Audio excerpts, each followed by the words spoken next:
Olá, seja muito bem-vinda, muito bem-vindo ao programa Toque de Vida Debate. Eu sou o pastor André e é uma grande alegria ter você aqui com a gente.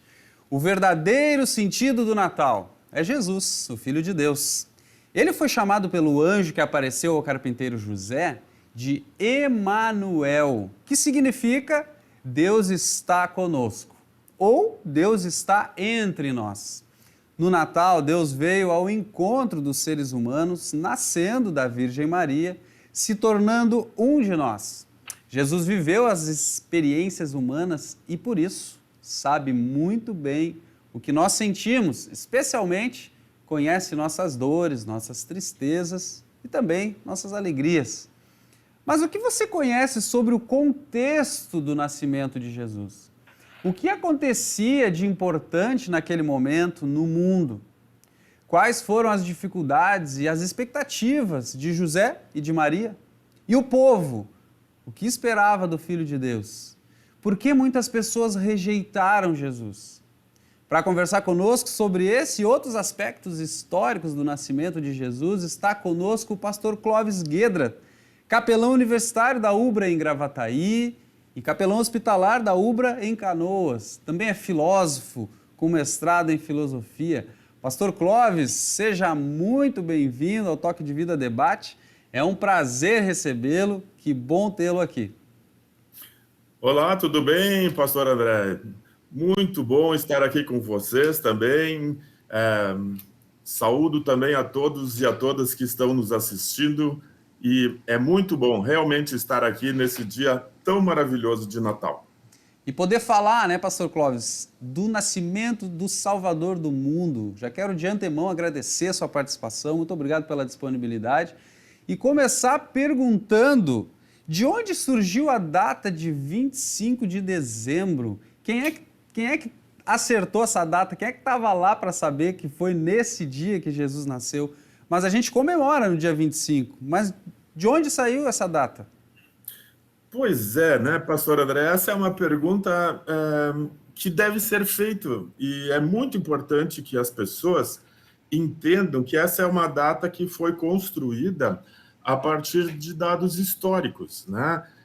A Bíblia não diz exatamente o dia em que Jesus nasceu, mas nós conseguimos descobrir isso através das narrativas que nós lemos na Bíblia, né? E nós encontramos, então, a data aproximada dentro dos que nós chamamos os rastros da história. Ou seja, a gente lendo, né, os relatos, os entornos, as histórias que a Bíblia conta, nos evangelhos, principalmente, nós chegamos a determinada data, mas não é exatamente 25 de dezembro.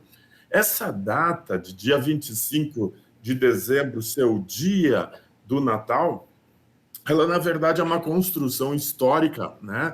E é bom lembrar, isso não é demérito nenhum, nós cristãos precisamos também lembrar sempre de que o Natal, ele se transforma numa festa que mistura e transforma muitas tradições e de origens de diferentes espaços, né? Temos tradições cristãs que foram incorporadas, temos tradições pagãs de vários povos, né? A tradição do norte da Europa, por exemplo, onde nós temos com os vikings, né? Com todos os povos do norte da Europa, trazem Odin também dentro dessa perspectiva. Mas, de uma forma geral, nós temos que lembrar que no hemisfério norte, né? Temos o início de uma festa muito importante na época antiga, principalmente entre os romanos, que era a Saturnália, né? Que era um festival onde as pessoas trocavam presentes, e era uma mistura, né, do que hoje nós temos aqui no Brasil de Natal e Carnaval. Ela acontecia em dezembro, né? E lembrava muito nesse dia a questão do sol, a questão da fertilidade. Aliás, todos os povos da antiguidade celebravam muito a fertilidade, e é compreensível, né? Porque, na verdade, a fertilidade do sol, a fertilidade em si de todo o planeta, de todas as coisas, né, relacionadas dentro daquilo que nós chamamos como cristãos a criação do mundo, né? Dentro disso, o sol ele é fundamental para trazer a vida. E ali que está um gancho interessante e muito importante para nós compreendermos essa data do dia 25. No Império Romano, ali entre 306 e 337, um grande imperador chamado Constantino, ele se torna cristão, ele aceita Jesus como Salvador, e ele transforma uma grande festa desse espaço da Saturnália, que era o festival da vida, da celebração da fertilidade em Roma, né? Principalmente com um personagem que era chamado Sol Invicto. O Sol Invicto, ele era o astro, né? O Sol, enfim, mas esse Sol Invicto, ele era celebrado como um deus, né?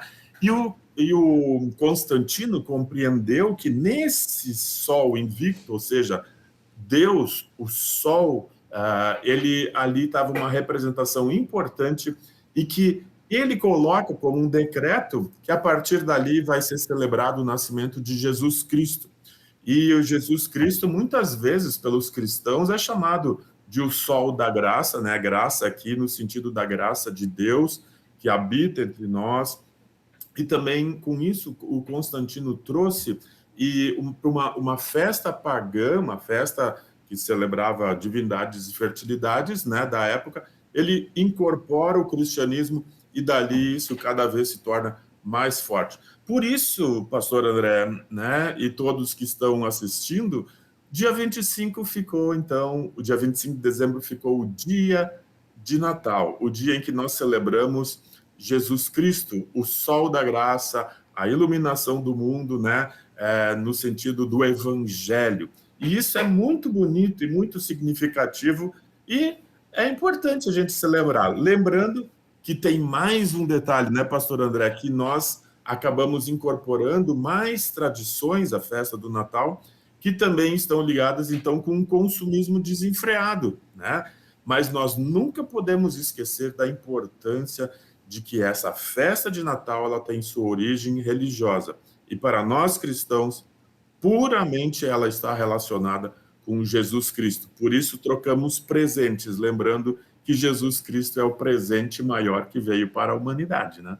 Maravilhoso, pastor Cláudio. Muito obrigado por esse esclarecimento. Eu tenho certeza que muitas pessoas que nos assistem hoje não sabiam desse fato, né? E eu já presenciei até algumas pessoas questionando que algumas comunidades cristãs não celebram, por exemplo, a sua tradicional apresentação de Natal, né? Os recitais de Natal, os programas de Natal com as crianças. Algumas comunidades cristãs mudaram, não fazem mais no dia 24, fazem uma semana antes, uma semana ou 2 semanas antes, por uma série de critérios, né? Um deles é porque às vezes as famílias querem ficar em casa no dia 24, elas querem celebrar a ceia na comunhão da sua família, mas também gostariam de participar de algumas celebrações. E eu já presenciei pessoas questionando isso, mas então não há por que questionar, porque na verdade o dia 25 foi estabelecido por um imperador, pelo Constantino. E logicamente Deus usou esse imperador, com toda certeza, né, na história humana, né, e no desenvolvimento do cristianismo, para também fazer a sua vontade. Mas uma outra questão que eu acho que é importante esclarecer sobre o contexto histórico de Jesus é por que Jesus nasceu em Belém? Por que Belém e não outra cidade? Pois é, essa é uma pergunta que é importante a gente olhar em um texto bíblico, aliás, vários textos bíblicos, mas eu trouxe só um, né, para a gente aproveitar o nosso tempo aqui. Lá no profeta Miqueias, no capítulo 5, versículo 2, lá diz um versículo muito importante, né, que está falando sobre o nascimento do Salvador. E lá diz assim: você, Belém, da terra de Judá, de modo nenhum é a menor entre as principais cidades de Judá, pois de você sairá o líder que guiará o meu povo de Israel. As promessas do Antigo Testamento, todas elas diriam que Jesus nasceria, né? E seria descendente, né, de Judá.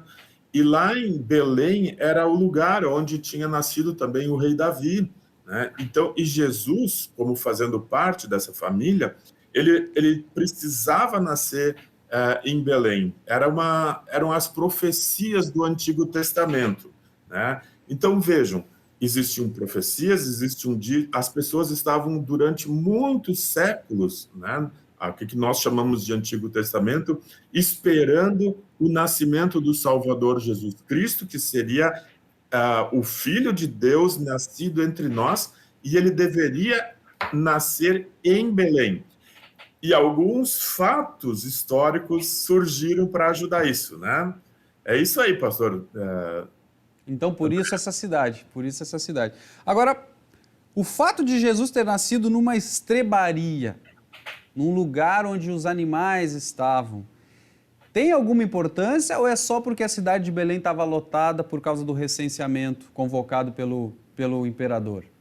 Pois é, isso é interessante. E assim, ó, nós que vivemos no século XXI, né, precisamos lembrar historicamente o que estava acontecendo.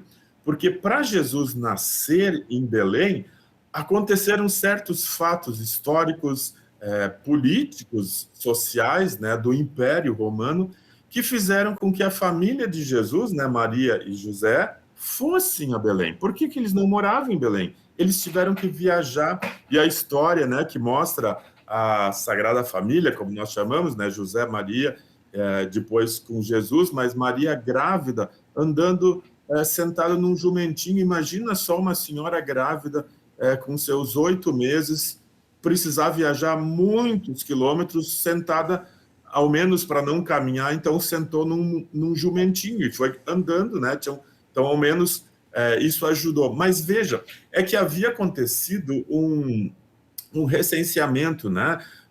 O imperador César Augusto tinha mandado o povo se reorganizar, porque eles queriam saber quantas pessoas haviam. É um censo, assim que nem nós temos no Brasil o IBGE, né? Que faz o recenseamento vindo na nossa casa. Na época do Império Romano, devido às questões da época, em vez de os recenseadores irem nas casas, as pessoas precisavam ir para as suas cidades, onde eram as suas origens familiares. Gente, imagina a confusão que era naquela época, né? Então, quando José e Maria foram para a região de Belém, existiam muitas pessoas lá que não moravam na cidade, mas tinham vindo para se apresentarem, né? E o que acontecia? O homem precisava vir com a sua família, né? E trazer e mostrar, olha, essa é a minha mulher, esses são os meus filhos, porque daí o recenseador anotava, um homem, uma mulher, tantos filhos, né? Não sei o que aí, com tantos anos e tal. Vejam, isso era importante para entender por que aquelas promessas do Antigo Testamento acabam se cumprindo no dia, né, em que Jesus nasce lá em Belém, e tem toda essa confusão, mas lá em Belém. Essa questão que tu colocaste, pastor André, é muito, muito pertinente, inclusive, né? É a questão que se Jesus nasceu numa estrebaria, se Jesus tivesse nascido no palácio do rei e tal. Gente, o significado disso é mais importante do que o que aconteceu, né? Jesus nasce humilde e veja, não havia lugar em lugar nenhum, né?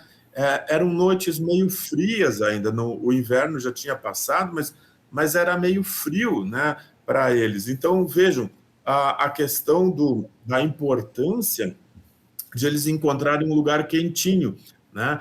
E quando Jesus nasce, claro, Maria tomou todos os cuidados, a higiene, né? Muitas vezes as pessoas esquecem, mas não, o povo de Israel era muito higiênico, eles usavam faziam muitos banhos, né?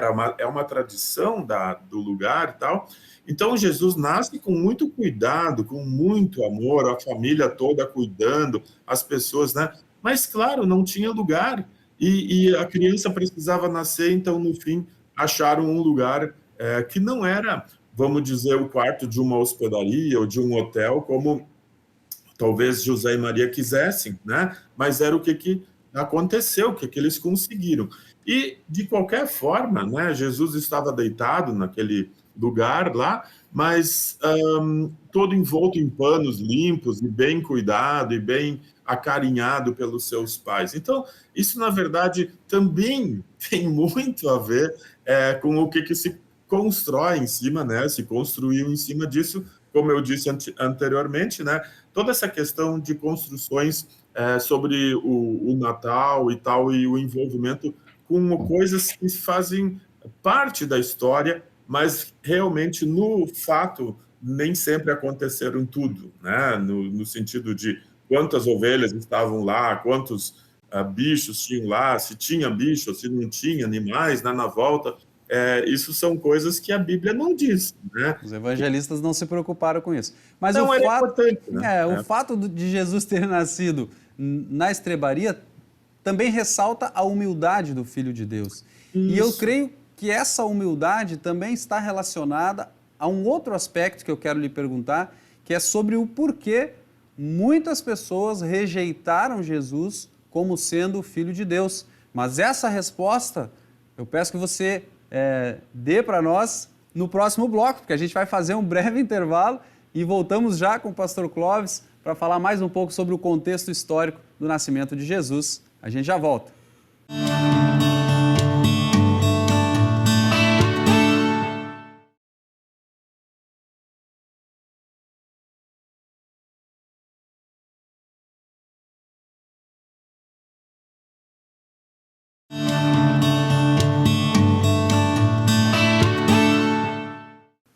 Estamos de volta com o Toque de Vida Debate de hoje, falando sobre os aspectos históricos do nascimento de Jesus e algumas curiosidades. E quem está conosco hoje é o pastor e filósofo Clóvis Guedra. Clóvis, no final do bloco anterior, a gente deixou uma pergunta no ar.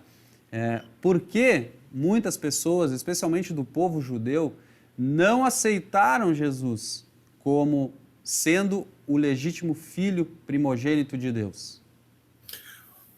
Olha, essa é uma questão que ela é bastante ampla, na verdade, né? Eu queria dizer para as pessoas que compreendam, né, que esse é um assunto que traz muitos e diferentes olhares, que Jesus, quando ele nasce, quando ele vem ao mundo, né, muitas pessoas tinham dificuldades porque eles, na verdade, estavam ligados com grupos e partidos dentro da própria Roma, né, e de Jerusalém, melhor, né, onde, inclusive, dentro do povo de Israel, haviam pessoas de partidos diferentes. Então, nós temos uma discussão que, vamos dizer assim, envolvia poder, né? Pessoas que queriam ser mais importantes que outras dentro da própria religião.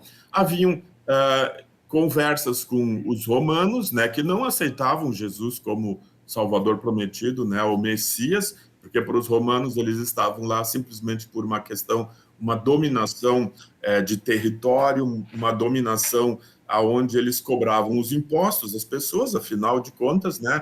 O povo de Israel, no tempo dos romanos, era um povo considerado, inclusive pelos romanos, como um povo de segunda categoria, porque importante era ser do Império Romano, obviamente, né? Mas também, dentro do povo de Israel, existiam pessoas que não tinham interesse de reconhecer Jesus como Salvador ou como o Messias, né? Como os judeus sempre digam, o Messias, né? Prometido por Deus, porque eles tinham interesses particulares. Tinha gente ganhando, inclusive, dinheiro, tinha gente recebendo benefícios, né, dentro da ordem e do sistema político vigente. Então, Jesus nascendo, isso trazia problemas. Tanto que para o rei do lugar, chamado Herodes, né, ele, inclusive, conta a história que logo mais, um pouco depois, ele tentou matar Jesus, né? E ele exterminou muitas crianças, porque ele queria ter certeza de que aquele menino chamado o Messias, né, esperado pelo povo durante muitos séculos, não tinha nascido. porque como dizia, as profecias diziam, né, que ele iria ser o rei, o líder, né, do povo. Herodes ficou com medo que ele seria o futuro rei e ele perderia o seu reinado, ou, né, se não ele, os seus filhos, né, os filhos de Herodes perderiam, porque diziam que vinha o novo rei. Dentro do espaço onde era a religião judaica, né, ali tinha gente interessada em desacreditar o nascimento de Jesus, porque eles esperavam um grande acontecimento, né? O Senhor iria nascer Jesus, o Salvador, o Filho de Deus. E de repente, né, assim como muito bem colocaste, né, pastor André, na estrebaria, o símbolo, Jesus nasce humilde, ele nasce no meio do povo, de todo o povo, não só entre os ricos, mas de todos, né? E daí o que acontece? Essas pessoas diziam, mas não pode nascer alguém que é o Filho de Deus e nascer desse jeito. Veja, eles não aceitam o nascimento em humildade. Eles querem um nascimento de uma pessoa famosa, rica, né? Que traz muitas notícias, né? Importantes e fabulosas. E isso é uma das grandes mensagens do Natal. Jesus nasce humilde. A humildade não é menosprezo à humanidade. Não, de jeito nenhum. Simplesmente a humildade de Jesus significa que ele realmente nasce como nós somos, seres humanos, feitos por Deus e criaturas de Deus, né? E isso é muito importante no Natal a gente lembrar, né? Por isso, teve tantas desavenças, né, pastor André? Olha, e tem muitas outras coisas, mas eu acho que a gente não precisa contar todas elas agora, né? Muito bem. Uma outra questão na linha cronológica do nascimento de Jesus, que muitas vezes passa desapercebido por nós numa leitura rápida dos evangelhos, diz respeito à sequência dos acontecimentos logo após Jesus ter nascido. Então, você mencionou antes a ordem do Herodes para mandar matar as crianças, mas teve também a visita dos pastores e também teve a visita dos magos, que a gente chama de reis, mas na verdade a Bíblia não fala que eles eram reis, falam que eram magos do Oriente, né? Mas Sim. essa sequência que a gente junta por uma questão prática né, e logística para fazer os nossos programas de Natal, por exemplo, né? Junta tudo ali, pastores, reis, o anjo, Maria, todo mundo no mesmo cenário. Mas cronologicamente no texto bíblico, o que aconteceu em cada momento, né? A visita dos magos foi logo após a visita dos pastores ou isso teve um tempo? Você poderia comentar um pouco isso para nós?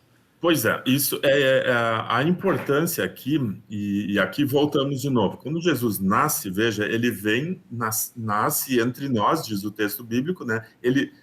O texto, inclusive, tem umas traduções que dizem que Deus se humanou, ele se tornou humano, né? Ele se corporificou, ou se quiserem entendido bem usar a palavra, ele se encarnou, né? Ele se transformou num ser humano.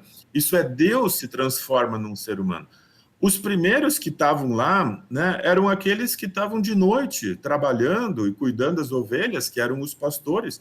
E o texto bíblico diz que eles vieram ver Jesus, o Salvador, adoraram Jesus, e daí eles estavam tão felizes que voltaram cantando, né? Gente, pensa bem, eram homens, né, senhores que cuidavam das ovelhas de noite. É gente que está na lida do dia a dia e dureza, né? Porque eles precisavam cuidar das ovelhas de dia e de noite, no frio, no calor, eles estão juntos com né, cuidando dos rebanhos, né, naquele espaço, e eles voltam cantando.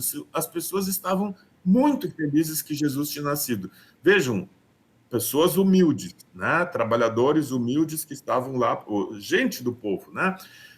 Mas a segunda visita que é relatada na Bíblia não é de pessoas desprovidas de recursos financeiros, eram pessoas com muitas posses, muito respeitados no mundo antigo, que eram os magos, os reis magos. Eles eram, né? Então se discute quem eles eram e tal, mas eles eram de estirpes reais de outros povos, vinham de longe, mas eles também, como eles são chamados de magos, né, nós podemos dizer que são pessoas altamente estudiosas, né, pessoas com um grande conhecimento científico, seriam pessoas renomadas, pesquisadores. Então, vejam, Jesus teve a visita de pessoas do povo, né, pessoas humildes e pessoas reconhecidamente de grande envergadura intelectual e também financeira.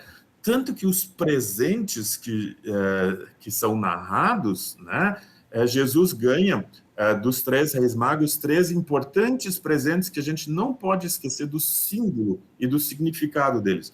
O primeiro rei mago que traz o presente, e vejam, eles se prostram diante de Jesus, eles adoram Jesus. Isso é importante, né?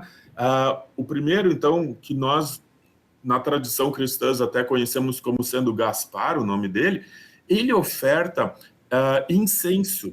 Incenso era uma oferta que só se dava para as divindades.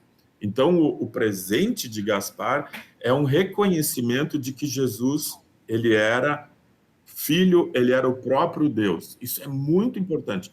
O segundo presente, né, que é o tradicionalmente a gente chama o rei mago de Melchior, né, Melchior, ele oferece ouro, né? E o ouro, ele está ligado com poder, ele está ligado com riqueza, né? Mas ele tem também um outro importante aspecto, né?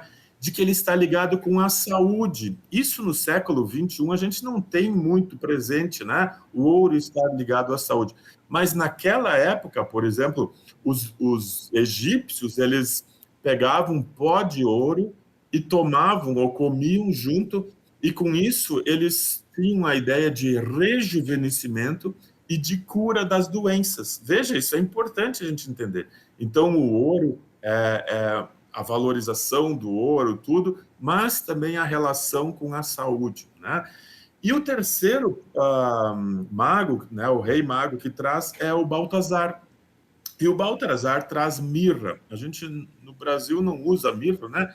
Muito, mas a mirra ele era muito importante na antiguidade para pessoas que tinham posses. A mirra era usada no embalsamento de corpos para proteção.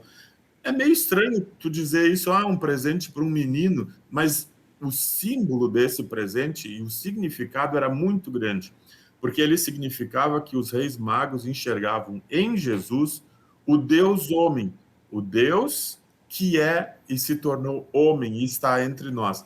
Ou seja, ele é igual a nós. Isso é muito importante a gente entender. Então, essas visitas que Jesus recebeu, né, e que o texto traz, e geralmente, quando a gente tem um presépio, né, é tão bonito a gente celebrar o Natal, mesmo que a data é outra, mas o símbolo de tudo isso, o que ele significa, aquele presépio que a gente tem debaixo do pinheirinho, né, muitas pessoas enfeitam o seu pinheirinho e botam esses símbolos para as crianças aprenderem, né, através das imagens, das figuras, de que Jesus estava rodeado, né, de pastores, haviam, quer dizer, em primeiro lugar, sua mãe e seu pai, né, e que na volta estavam pastores que vieram visitar, que com certeza trouxeram algumas ovelhas juntos, né, isso é óbvio, mas também pessoas que estavam lá reconhecendo Jesus numa outra esfera. Ou seja, Jesus é reconhecido por toda a humanidade, por todos, independente se é rico, se é pobre, se é famoso ou não, se é estudioso ou não, se é uma pessoa que tem poder, né, político ou não, Jesus é reconhecido por todos como o Salvador do mundo. E, pastor André, isso não tem dúvida, isso é verdade. Jesus é reconhecido assim por todos, né?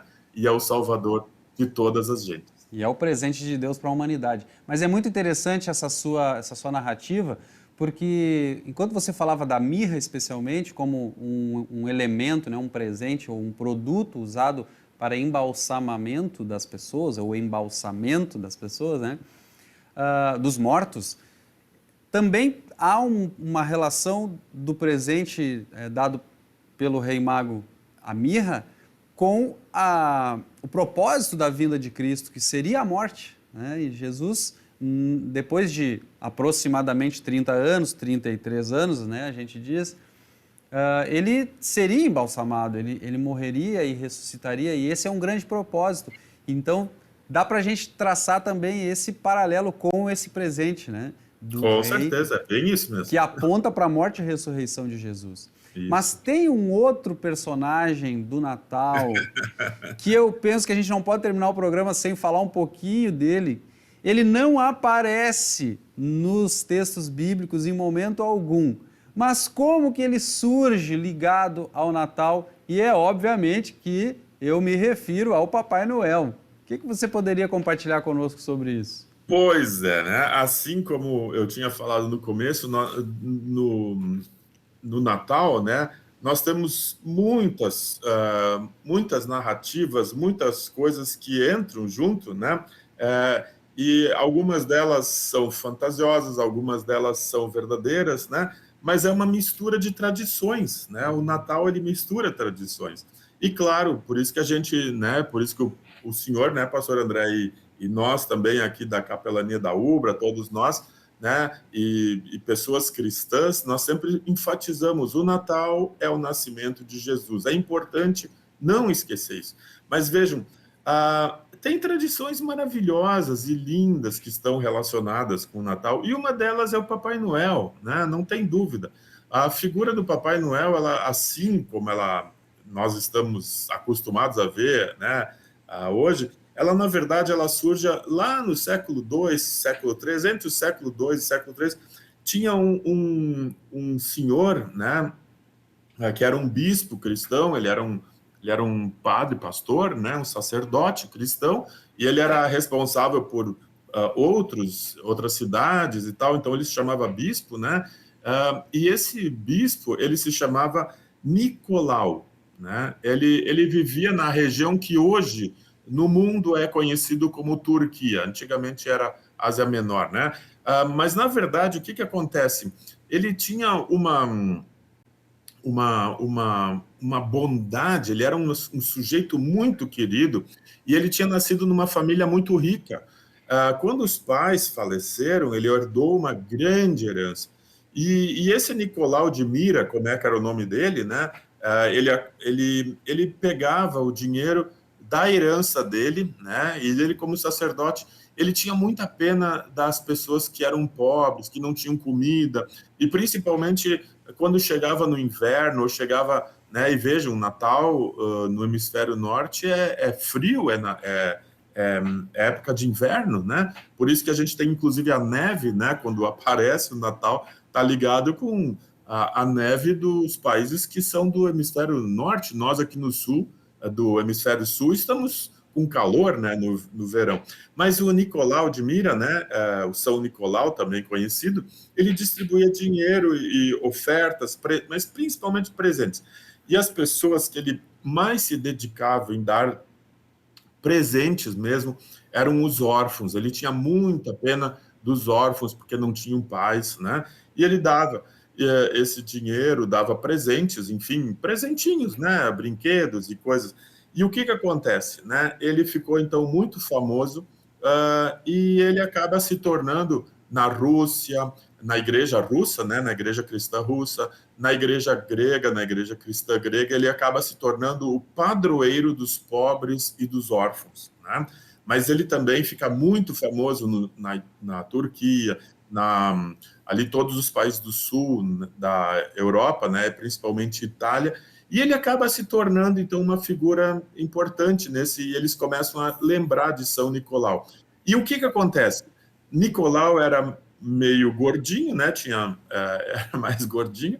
Ele tinha uma barba branca, muito comprida, e ele usava roupas vermelhas, que era, né, era a roupa que ele usava normalmente. Então, mas ele não era exatamente a cara do Papai Noel que nós temos. Essa cara do Papai Noel, com um senhor, né, com muitas roupas, muito gordinho, muito sorridente, com as barbas grandes e tal, mas principalmente essa questão das roupas vermelhas muito fortes, né? Então, isso está ligado realmente a uma campanha da Coca-Cola, em que fizeram uma campanha ali em 1920 até 1930, onde aparecia essa figura do São Nicolau, Papai Noel, né? Muito sorridente e sempre com uma garrafa de Coca-Cola na mão, obviamente. Então, essa imagem da campanha publicitária da Coca-Cola daquele tempo ficou a cara do Papai Noel. E é isso que nós hoje temos como o Papai Noel. Mas a gente não pode esquecer de São Nicolau, né? Que ele realmente era bondoso. É um personagem que ficou na história. Mas ele não substitui de forma nenhuma a grandiosidade do Natal, como você bem falou em toda a nossa conversa, do Cristo, que é o presente de Deus para a humanidade. Infelizmente, Pastor Clóvis, nós não temos mais tempo. O programa Toque de Vida Debate vai ficando por aqui. Eu quero agradecer demais a sua participação. Foi uma conversa agradável, cheia de conhecimento. Desejar um Feliz Natal para você, para sua família, que Jesus abençoe, assim como desejar um Feliz Natal para você que nos acompanhou no Toque de Vida Debate de hoje e durante esse ano. Se quiser entrar em contato com a gente, é só seguir a gente nas redes sociais, @ubrapastoral. Desejo que Jesus seja uma bênção nesse Natal para você e para sua família, e a gente se vê em breve. Um abraço.